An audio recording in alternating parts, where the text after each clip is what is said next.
بسم الله الرحمن الرحيم. ألف لام را. كتاب أحكمت آياته ثم فصلت من لدن حكيم خبير. ألا تعبدوا إلا الله إنني لكم منه نذير وبشير. وأن استغفروا ربكم ثم توبوا إليه يمتعكم متاعا حسنا إلى أجل مسمى ويؤت كل ذي فضل فضله وإن تولوا فإني أخاف عليكم عذاب يوم كبير. إلى الله مرجعكم وهو على كل شيء قدير. ألا إنهم يثنون صدورهم ليستخفوا منه ألا حين يستغشون ثيابهم يعلم ما يسرون وما يعلنون إنه عليم بذات الصدور. وما من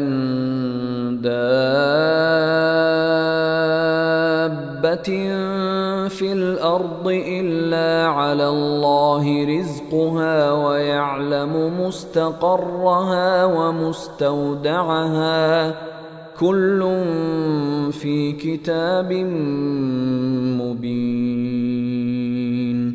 وهو الذي خلق السماوات والأرض في 6 أيام وكان عرشه على الماء ليبلوكم أيكم أحسن عملا. ولئن قلت إنكم مبعوثون من بعد الموت ليقولن الذين كفروا إن هذا إلا سحر مبين. ولئن أخرنا عنهم العذاب إلى أمة معدودة ليقولن ما يحبسه ألا يوم يأتيهم ليس مصروفا عنهم وحاق بهم ما كانوا به يستهزئون. ولئن أذقنا الإنسان منا رحمة ثم نزعناها منه إنه ليئوس كفور. ولئن أذقناه نعماء بعد ضراء مسته ليقولن ذهب السيئات عني إنه لفرح فخور. إلا الذين صبروا وعملوا الصالحات أولئك لهم مغفرة وأجر كبير. فلعلك تارك بعض ما يوحى إليك وضائق به صدرك أن يقولوا لولا أنزل عليه كنز أو جاء معه ملك إنما أنت نذير والله على كل شيء وكيل أم يقولون افتراه قل فأتوا ب10 سور مثله مفتريات وادعوا من استطعتم من دون الله إن كنتم صادقين فإن لم يستجيبوا لكم فاعلموا أنما أنزل بعلم الله وأن لا إله إلا هو فهل أنتم مسلمون من كان يريد الحياة الدنيا وزينتها نوفِ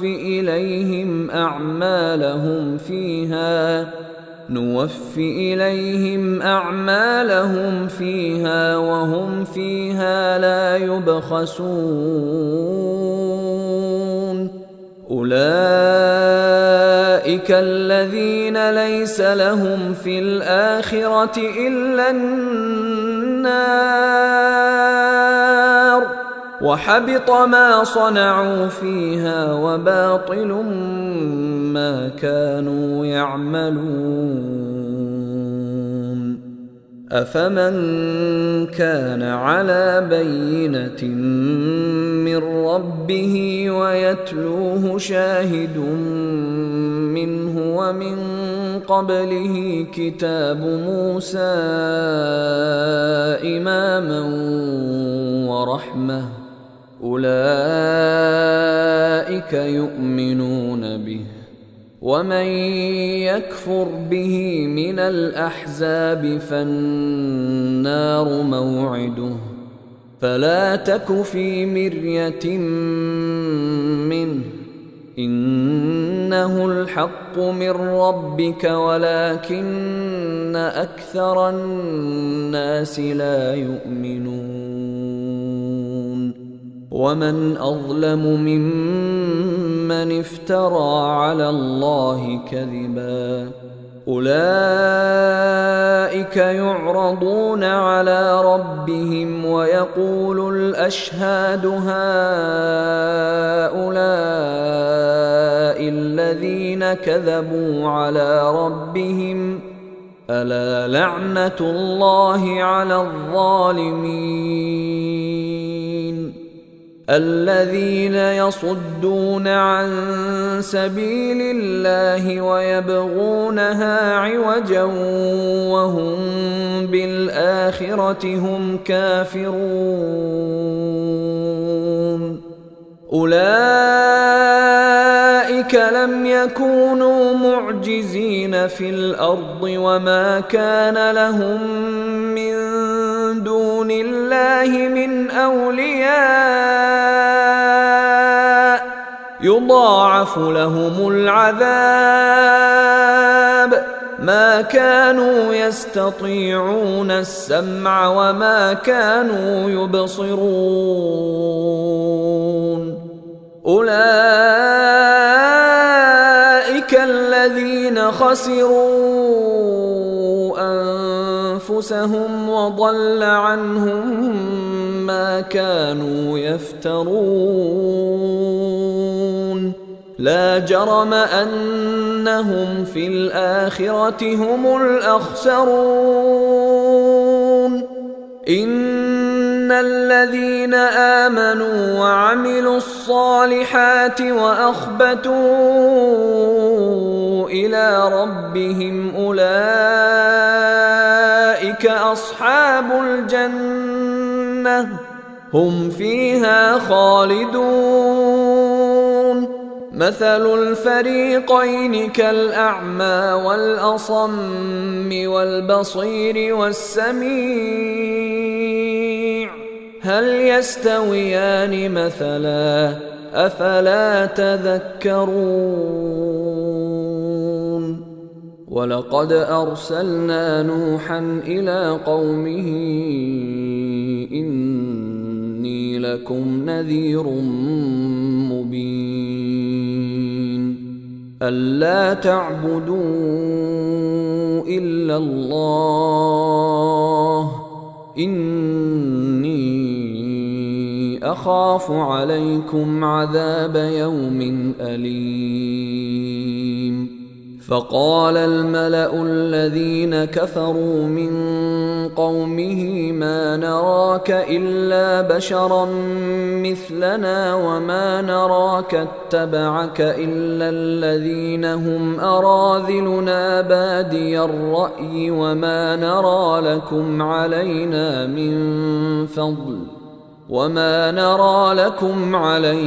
من فضل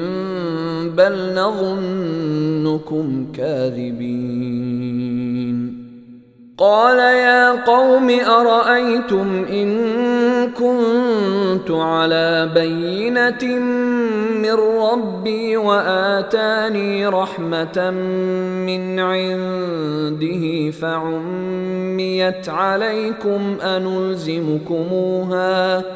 فعميت عليكم أنلزمكموها وأنتم لها كارهون ويا قوم لا أسألكم عليه مالا إن أجري إلا على الله وما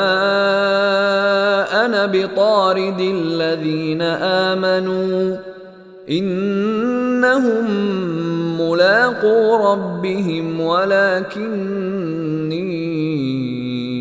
أراكم قوما تجهلون ويا قوم من ينصرني من الله إن طردتهم أفلا تذكرون ولا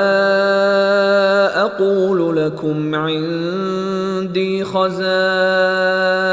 الله ولا أعلم الغيب ولا أقول إني ملك ولا أقول للذين تزدري أعينكم لن يؤتيهم الله خيرا الله أعلم بما في أنفسهم إني إذا لمن الظالمين قالوا يا نوح قد جادلتنا فأكثرت جدالنا فأتنا بما تعدنا إن كنت من الصادقين قال إنما يأتيكم به الله إن شاء وما أنتم بمعجزين ولا ينفعكم نصحي إن أردت أن أنصح لكم إن كان الله يريد أن يغويكم هو ربكم وإليه ترجعون أم يقولون افتراه قل إن افتريته فعلي إجرامي وأنا بريء مما تجرمون وأوحي إلى نوح أنه لن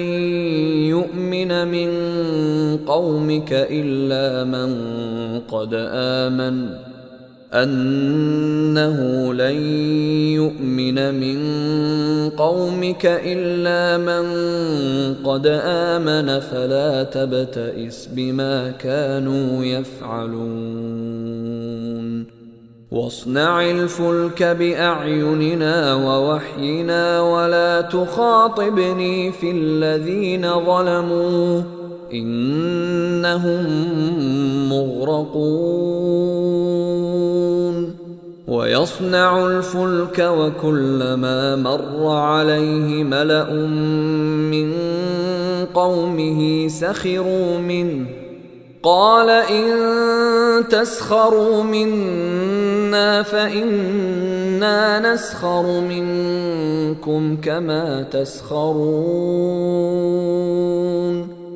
فسوف تعلمون من يأتيه عذاب يخزيه ويحل عليه عذاب مقيم حتى إذا جاء أمرنا وفارت النور قل نحمل فيها من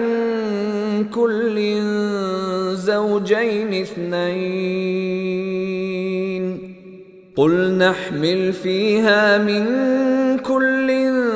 زوجين اثنين وأهلك إلا من سبق عليه القول وما آمن معه إلا قليل وقال اركبوا فيها بسم الله مجريها ومرساها إن ربي لغفور رحيم وهي تجري بهم في موج كالجبال ونادى نوح ابنه وكان في معزل يا بني اركب معنا ولا تكن مع الكافرين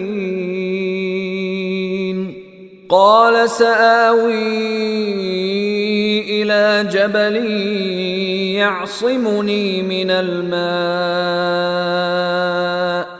قال لا عاصم اليوم من أمر الله إلا من رحم وحال بينهما الموج فكان من المغرقين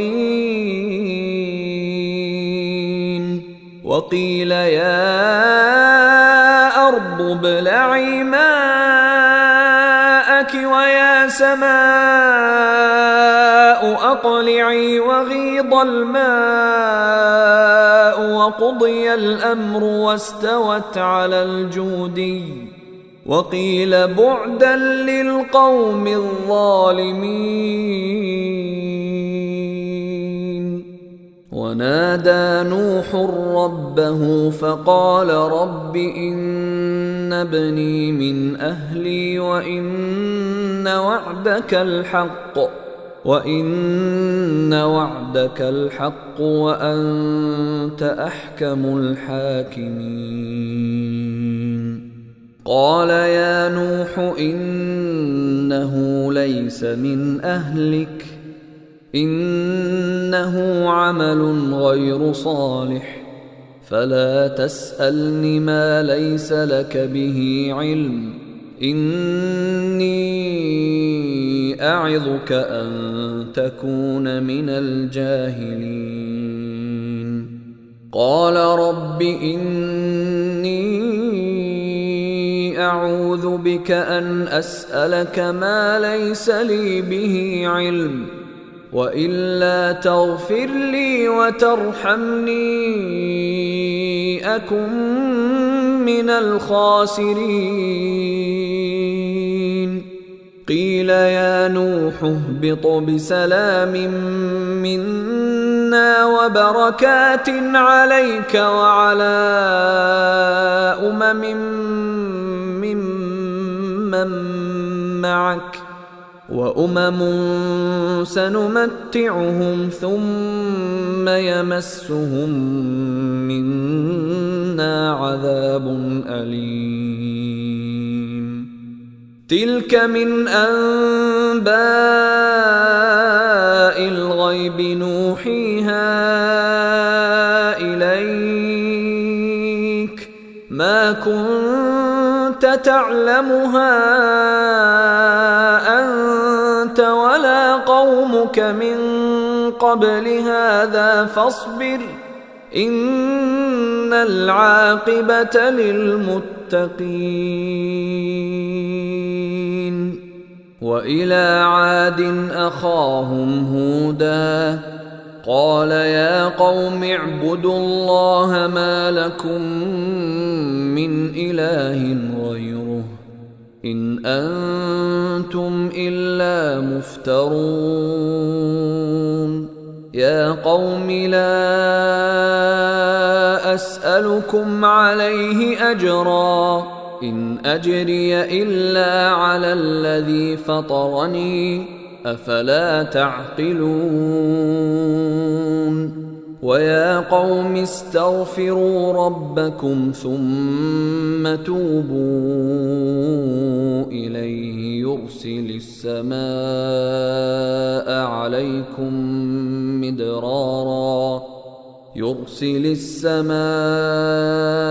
عليكم مدرارا ويزدكم قوة إلى قوتكم ولا تتولوا مجرمين. قالوا يا هود ما جئتنا ببينة وما نحن بتاركي آلهتنا عن قولك وما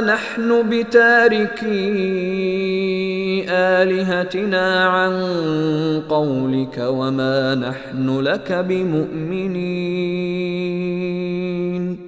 إن نقول إلا اعتراك بعض آلهتنا بسوء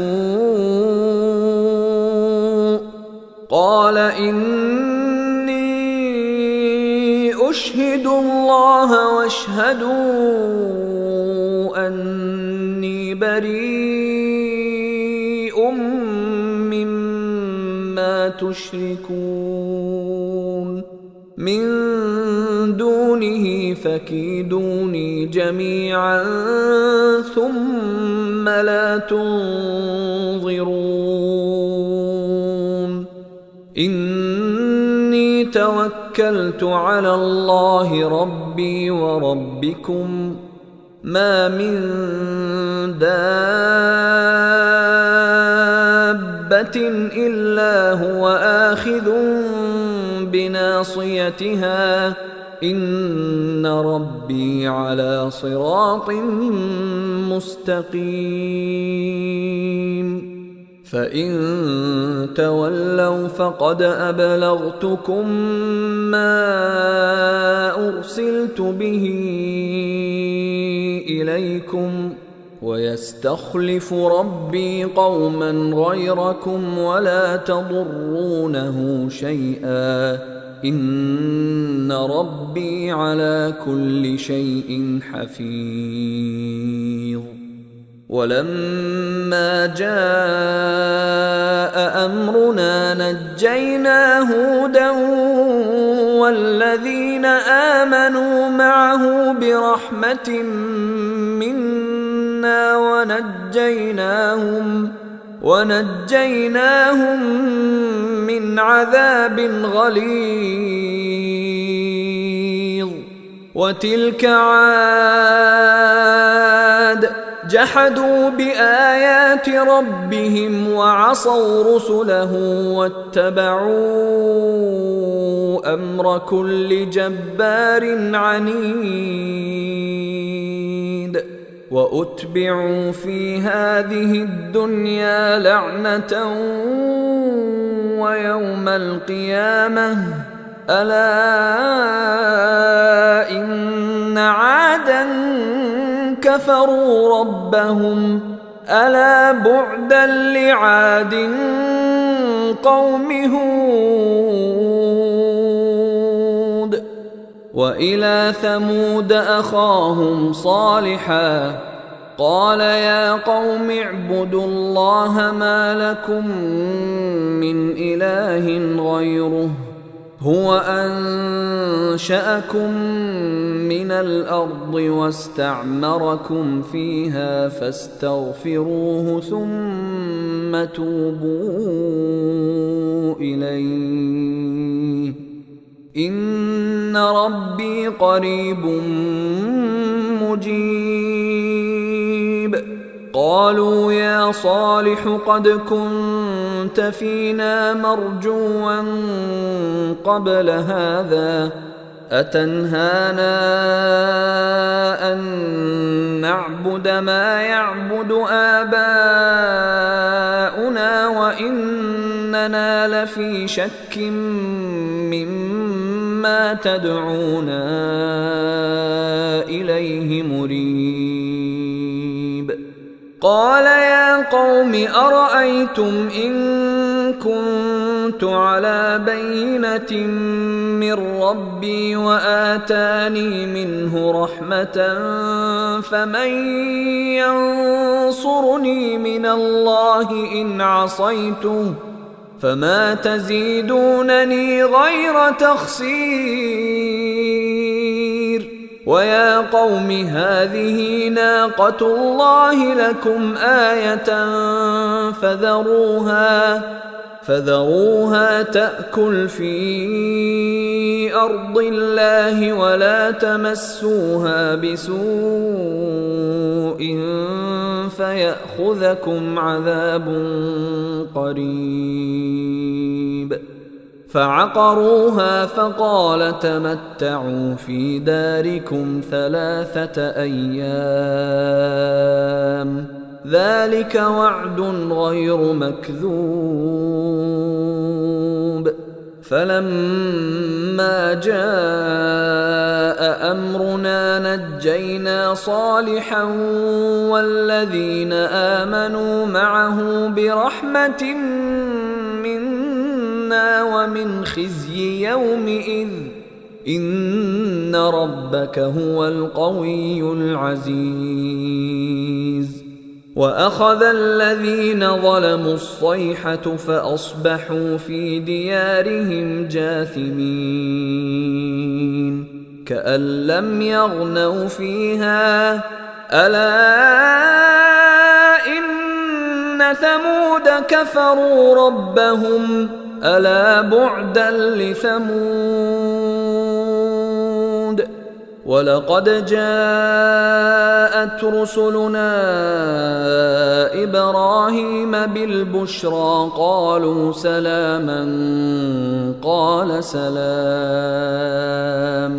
فما لبث أن جاء بعجل حنيذ. فلما رأى أيديهم لا تصل إليه نكرهم وأوجس منهم خيفة قالوا لا تخف إنا أرسلنا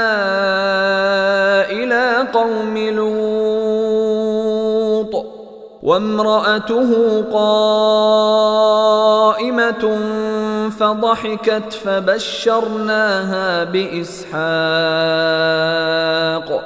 فبشرناها بإسحاق ومن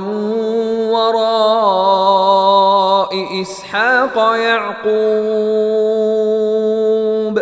قالت يا ويلتى أألد وأنا عجوز وهذا بعلي شيخا إن هذا لشيء عجيب. قالوا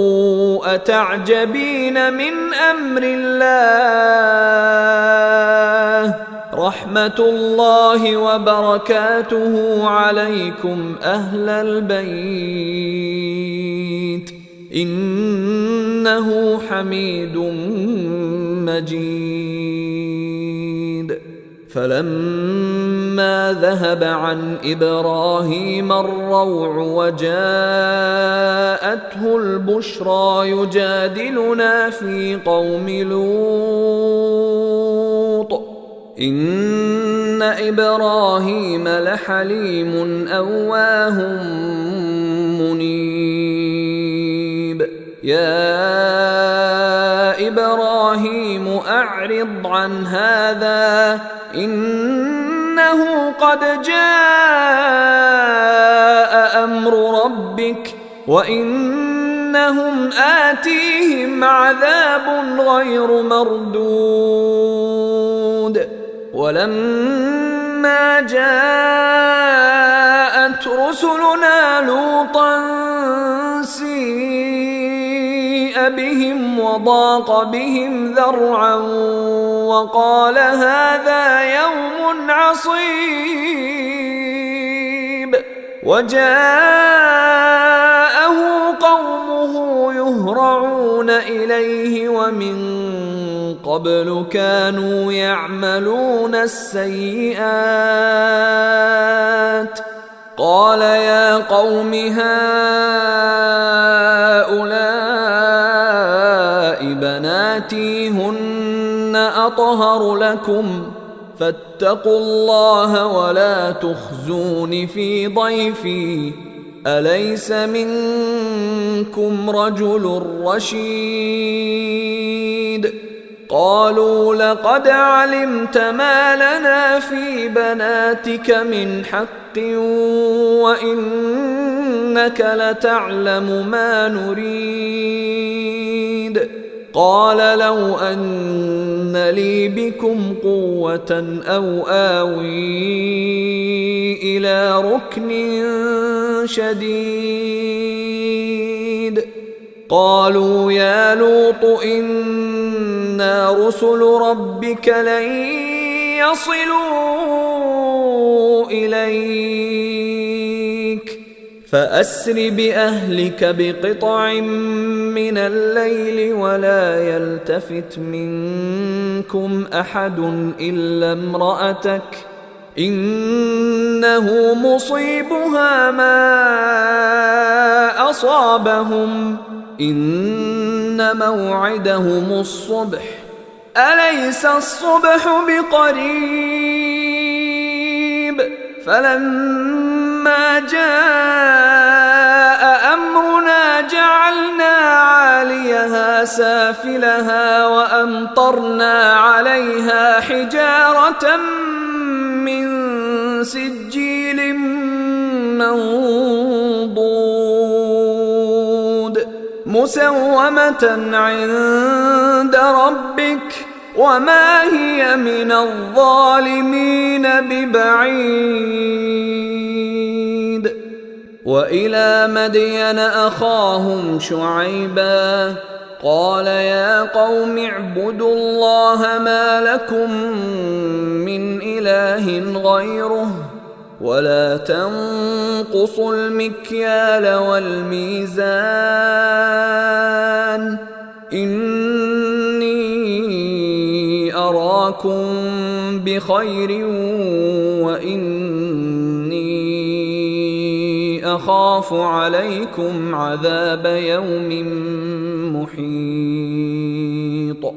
ويا قوم أوفوا المكيال والميزان بالقسط ولا تبخسوا الناس أشياءهم ولا تعثوا في الأرض مفسدين بقية الله خير لكم إن كنتم مؤمنين وما أنا عليكم بحفيظ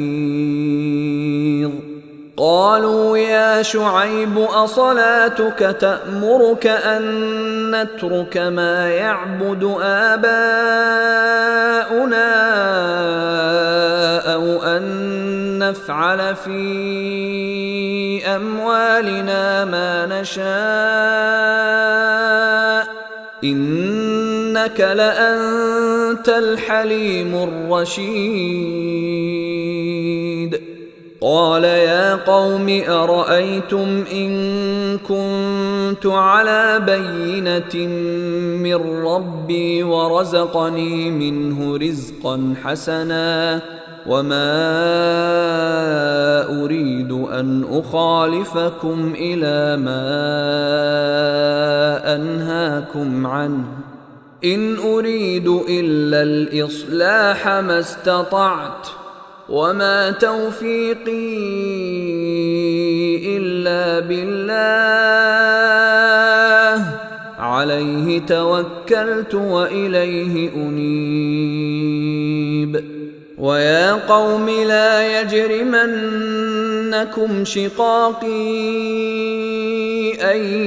يصيبكم مثل ما أصاب قوم نوح أو قوم هود أو قوم صالح وما قوم لوط منكم ببعيد واستغفروا ربكم ثم توبوا إليه إن ربي رحيم ودود قالوا يا شعيب ما نفقه كثيرا مما تقول وإنا لنراك فينا ضعيفا ولولا رهطك لرجمناك وما أنت علينا بعزيز قال يا قوم أرهطي أعز عليكم من الله واتخذتموه وراءكم ظهريا إن ربي بما تعملون محيط ويا قوم اعملوا على مكانتكم إني عامل سوف تعلمون من يأتيه عذاب يخزيه ومن هو كاذب وارتقبوا إني معكم رقيب ولما جاء أمرنا نجينا شعيبا والذين آمنوا معه برحمة منا وأخذت الذين ظلموا الصيحة فأصبحوا في ديارهم جاثمين كأن لم يغنوا فيها ألا بعدا لمدين كما بعدت ثمود ولقد أرسلنا موسى بآياتنا وسلطان مبين إلى فرعون وملئه فاتبعوا أمر فرعون وما أمر فرعون برشيد يقدم قومه يوم القيامة فأوردهم النار وبئس الورد المورود وأتبعوا في هذه لعنة ويوم القيامة بئس الرفد المرفود ذلك من أنباء القرى نقصه عليك منها قائم وحصيد وما ظلمناهم ولكن ظلموا أنفسهم فما أغنت عنهم آلهتهم التي يدعون من دون الله من شيء لما جاء أمر ربك وما زادوهم غير تتبيب وكذلك أخذ ربك إذا أخذ القرى وهي ظالمة إن أخذه أليم شديد إن في ذلك لآية لمن خاف عذاب الآخرة ذلك يوم مجموع له الناس وذلك يوم مشهود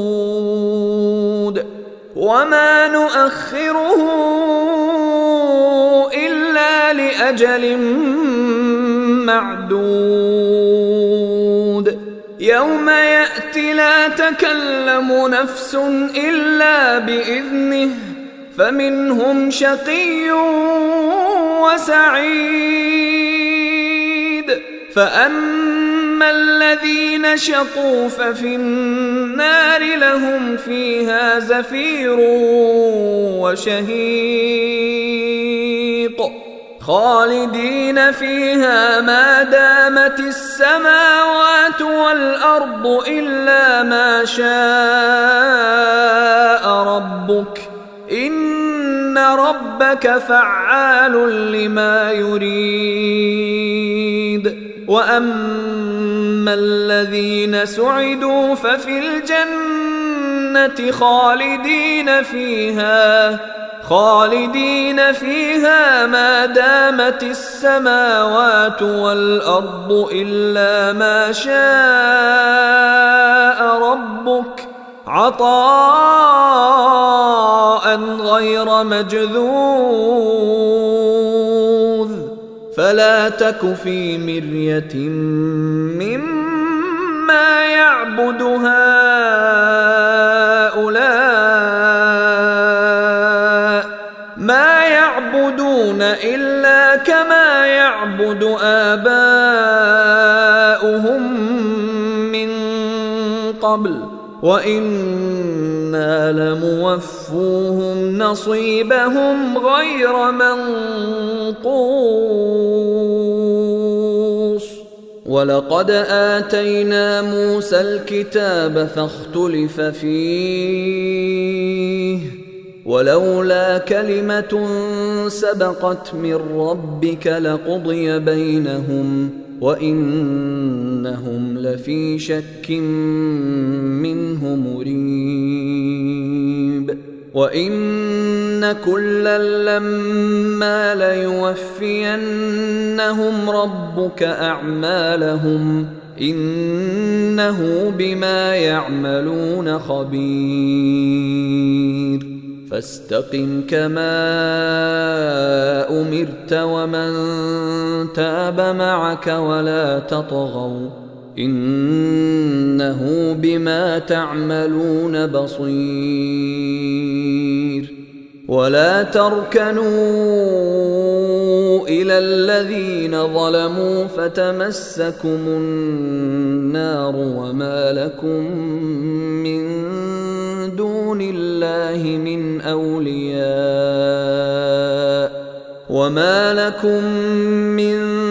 دون الله من أولياء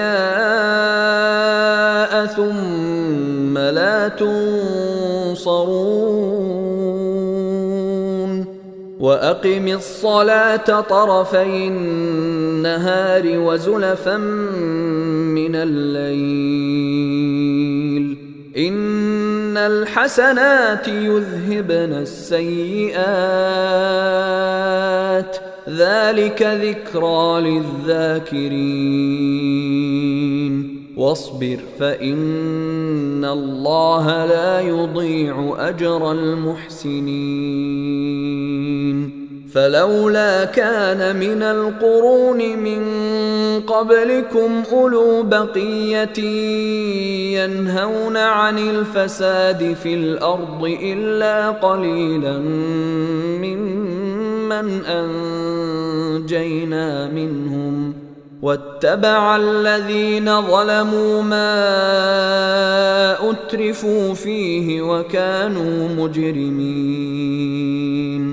وما كان ربك ليهلك القرى بظلم وأهلها مصلحون